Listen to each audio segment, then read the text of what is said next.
भक्तजनों, आज मैं आपको सोमवार व्रत की कथा सुनाने जा रही हूँ।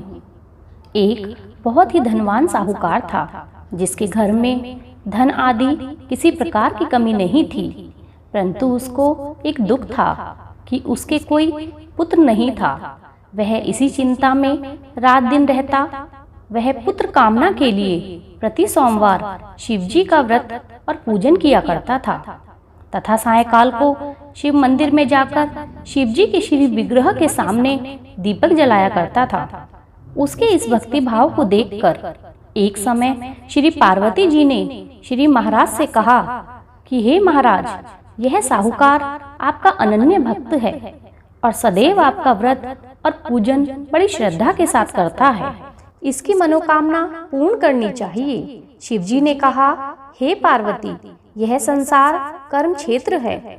जैसे किसान खेत में जैसा बीज बोता है वैसा ही फल काटता है, उसी तरह इस संसार में प्राणी जैसा कर्म करते हैं वैसा ही फल भोगते हैं।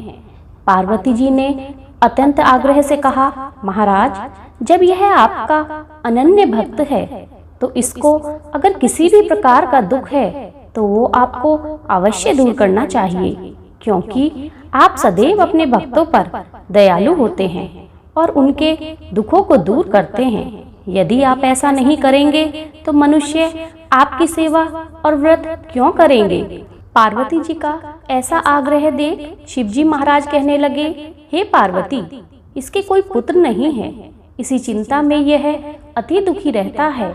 इसके भाग्य में पुत्र न होने पर भी मैं इसको पुत्र प्राप्ति का वर देता हूँ, परंतु यह पुत्र केवल 12 वर्ष तक ही जीवित रह पाएगा।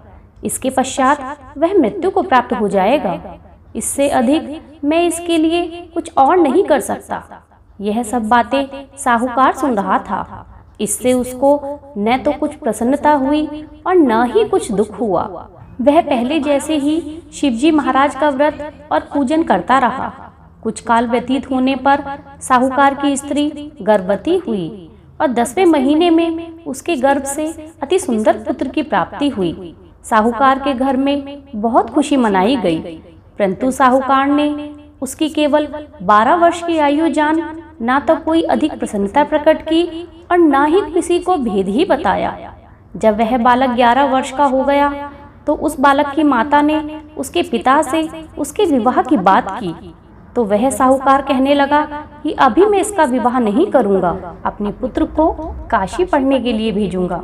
फिर साहूकार ने अपने साले अर्थात बालक के मामा को बुलाकर कहा कि आप इसे काशी लेकर जाइए, जहां ये अपनी आगे की शिक्षा ग्रहण करेगा, और रास्ते में जिस स्थान पर भी जाओ यज्ञ करते और ब्राह्मणों को भोजन कराते हुए जाओ।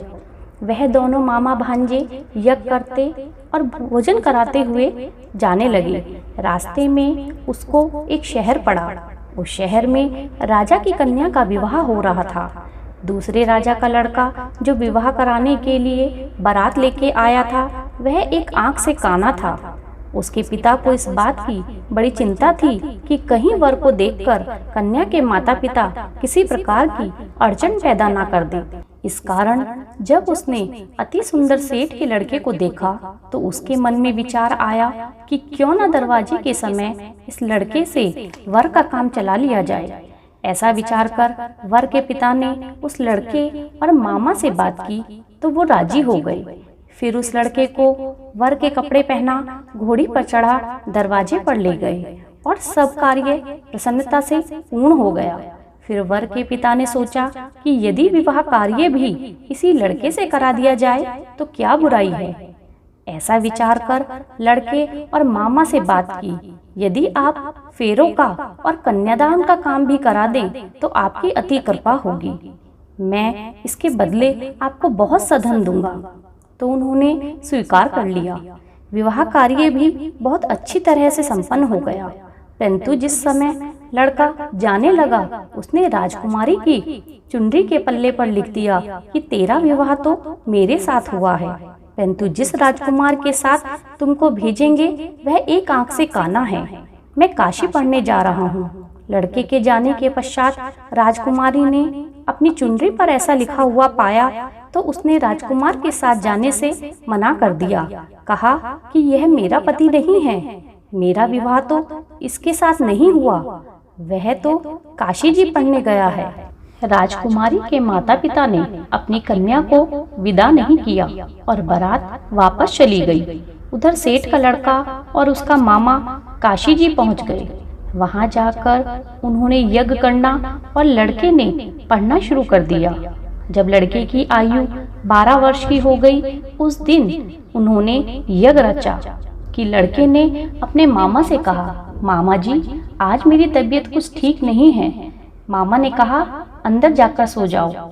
लड़का अंदर गया और सो गया और थोड़ी ही देर में उसके प्राण निकल गए। जब मामा ने देखा तो वह बड़ा दुखी हुआ। उसने सोचा कि यदि मैं अभी रोना पीटना शुरू कर दूंगा तो यज्ञ का कार्य अधूरा रह जाएगा।